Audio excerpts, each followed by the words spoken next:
Tonight, hundreds of striking public school teachers hold rallies around the Spencer Gulf, and Port Lincoln's famous fishing vessel helps out with a special wool delivery. This is Southern Cross News with Abby Donaldson.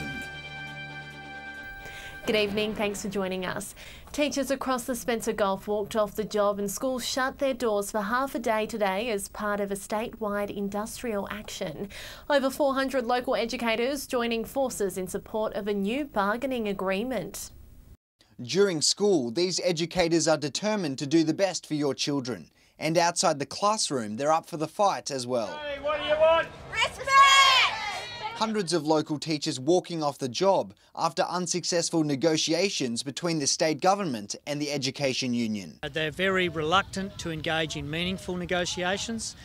We seek that to change. The union's 7-point enterprise bargaining agreement includes more permanent hours for student support officers. The shocking figures are that only 44% of SSOs in the state are actually employed on a permanent basis. And better incentives to lure more staff to country areas. And it just feels like every year there's less and less time spent on actually teaching. Over 100 staff met for a rally in Port Augusta, along with 200 in Whyalla, 100 in Port Pirie and 60 in Port Lincoln.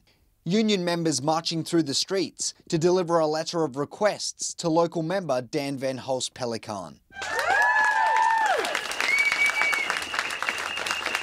The union hopes these rallies will encourage further discussion, although the State Treasurer says he won't be swayed by industrial action. No amount of flag waving or singing John Farnham songs is going to improve student learning outcomes or change the amount of money that's in the budget. Garth Burley, Southern Cross News. Meantime, in Port Lincoln, teachers and principals also joined in on the statewide action. Marching across the foreshore lawns, more than 60 people from the primary school, special school and high school came to speak out, with Port Lincoln Primary School Principal Talia Wilson speaking with anger and frustration at the government's lack of support for regional schools. A Whyalla P-plater has been caught drink driving. Just after 2 o'clock yesterday morning, police stopped a vehicle in the car park of a Whyalla Norrie shopping centre. A 29-year-old Whyalla Stuart man allegedly blew .186 over 3 times the legal limit. He was reported for drink driving and breaching provisional licence conditions, with his licence suspended for 12 months, and he'll face Whyalla Magistrates Court at a later date. Whyalla police have seized drugs and weapons after a traffic stop and raid earlier this week. The local inspector says they continue to have a zero-tolerance approach towards illegal substances. If armed, these crossbows can be very dangerous. Thankfully, they're now off the streets after police seized them during a raid earlier this week. These are authentic, professionally made weapons.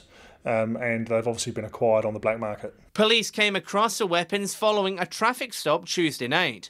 A motorcyclist was stopped in Ebert Street and licence checks found he was driving unlicensed, while his bike was unregistered and uninsured. A further check of his bag allegedly found quantities of illegal drugs and equipment. Because police found cash and scales and also some plastic resealable bags, we believe this was not part of a possession for personal use. Police allege a further search of the man's house discovered the crossbows, along with knives and more drugs. Inspector Hubbard says it's critical they're taken off the streets. Weapons like this we've seen in Whyalla have been used on native animals.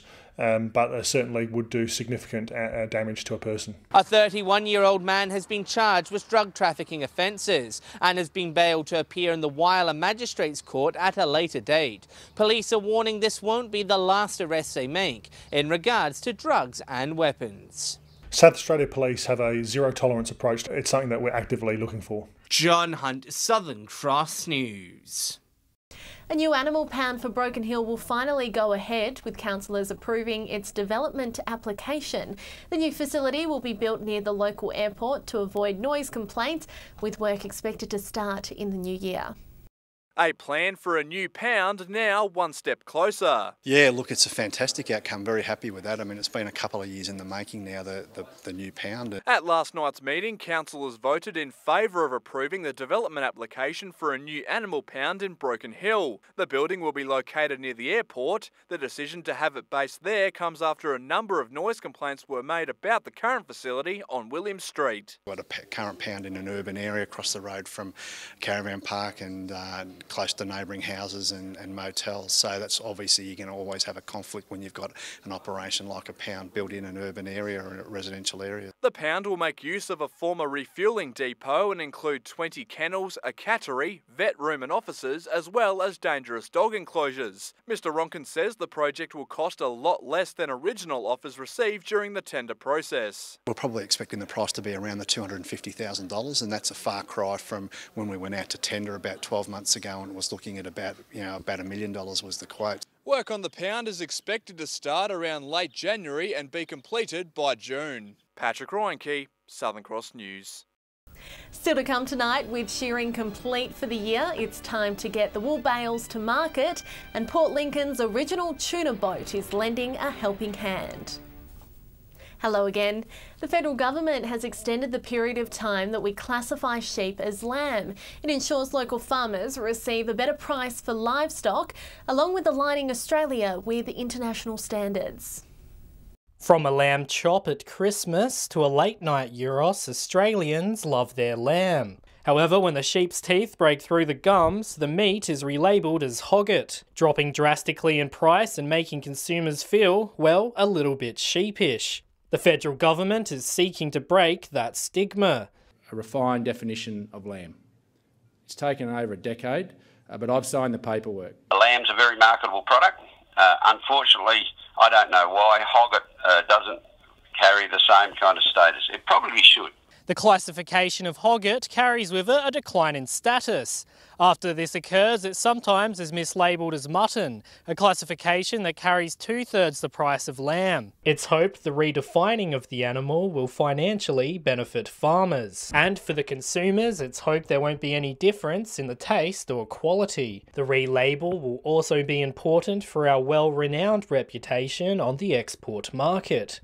In essence, industry to agree, and with science the MLA came up with, we will now align ourselves with the same definition as New Zealand. It'll take about a year for the new classification to affect the labelling of meat on the market. Dominic Beaton, Southern Cross News. Broken Hill Police had a furry friend join their ranks this week with a New South Wales police dog helping to fight crime. The canine operation nabbed a number of serious offenders, while officers say similar operations will be conducted more often. A man's best friend and a valuable ally for police. It's very effective and stands out having a dog unit roaming around Broken Hill. Alvin the police dog and his handler teamed up with officers in the Silver City this week. The German Shepherd playing a key part of Operation Early Snow, aiming to take a bite out of crime. It's definitely something that gets people's attention. We don't often have dogs. Again, we get them out of Sydney and regional areas to come into Broken Hill. We don't have any based here. So it is something that's unusual. Alvin is referred to as a general-purpose police dog, capable of tracking wanted criminals, finding missing people, or acting as a deterrent to those arrested and thinking of fleeing. If you did run from it, it would probably run faster and catch you. But we're very fortunate to have them for the operation, and it makes a big equaliser in terms of if someone does run from police. Alvin racked up a fair few collars during his 3-day stint in Broken Hill. Among the offenders arrested, a man attempting to escape police in a high-speed pursuit, a woman charged with assault, and a member of the Rebels outlaw bikie gang. Local officers say it's handy having these resources a phone call away. There is obviously a priority in relation to it, and it's the case if something happens at Broken Hill where we need specialist police resources, whether it's a dog, whether it's an air wing or other resources, we get straight on to get what we can get. Patrick Reinke, Southern Cross News.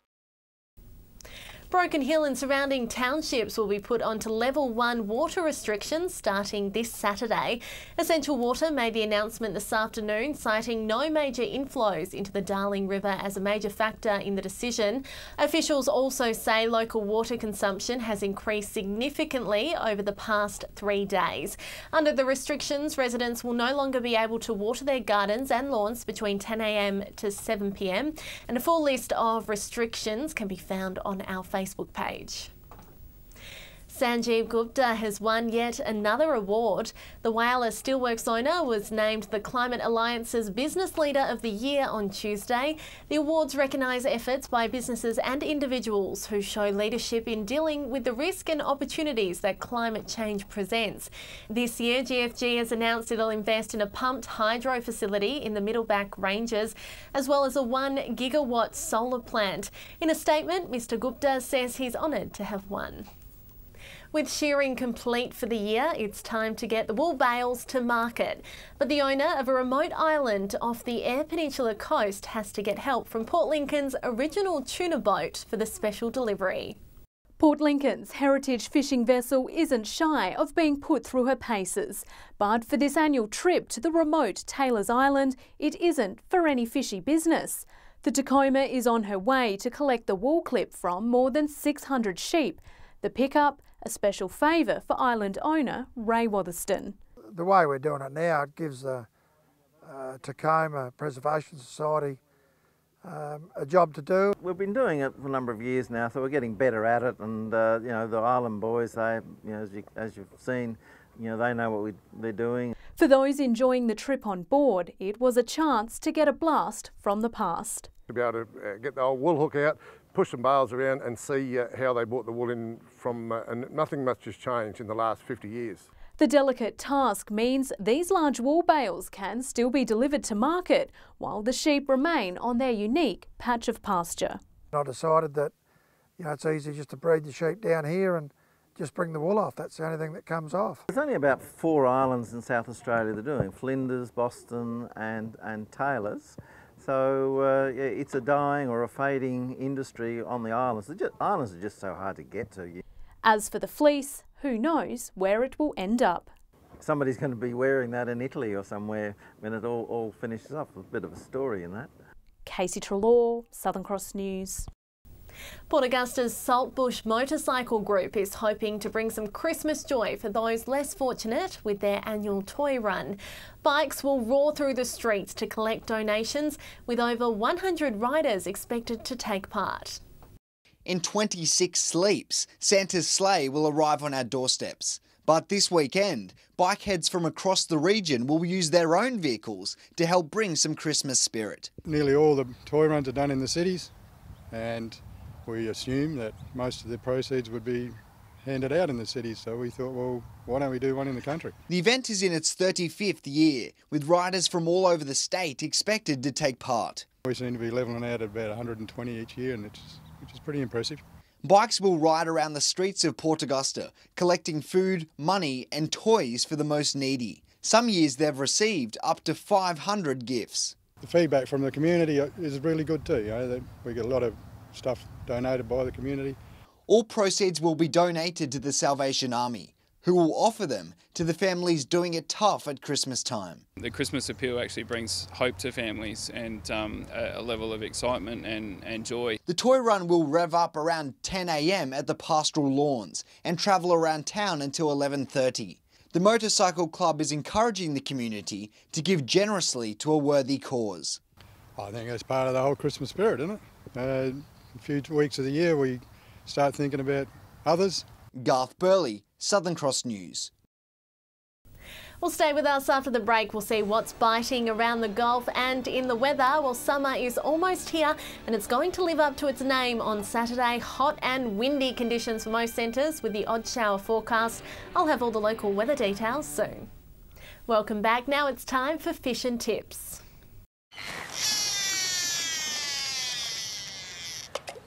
Welcome another week around the Gulf Fishing Tips.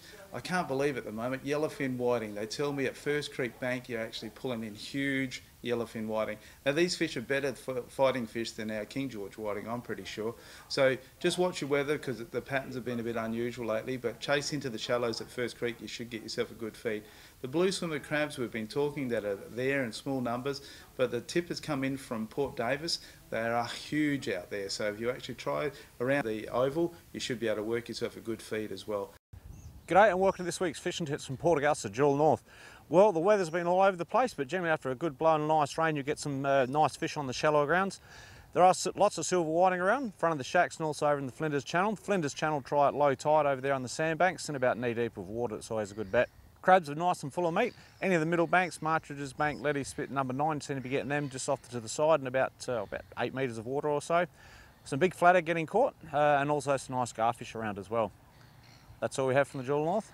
Still some really good sized silver whiting coming from the Cowlards landing grounds on the right hand side of the fence. The best bait for those have definitely been the red bloodworms. There have been some really good fish, a lot of good fish taken on the prawns as well. Get amongst those guys. Also some blue swimmer crabs for the land-based anglers starting to walk their way in along the Cowlards landing shoreline as well. A little bit further north up towards the Whyalla Beach, there's been a few crabs starting to show up, but still a lot of small ones. Out on the boats, there's been some good King George whiting. It has been very hit and miss. You do got to work the patches. From the Point Lowly area, still some really good squid.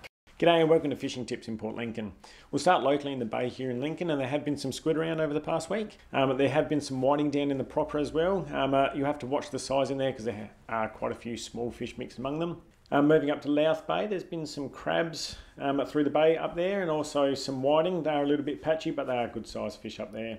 Moving down south of Port Lincoln, the backside of Williams Island has had some nanagai, and there have been a few nice gummy sharks caught in the area, and there was even a little patch of tuna down behind Williams. And out wide of Sir Isaac's, there have been some patches of tuna out around Greenley Island. That's it for this week. We'll see you again with more tips next week.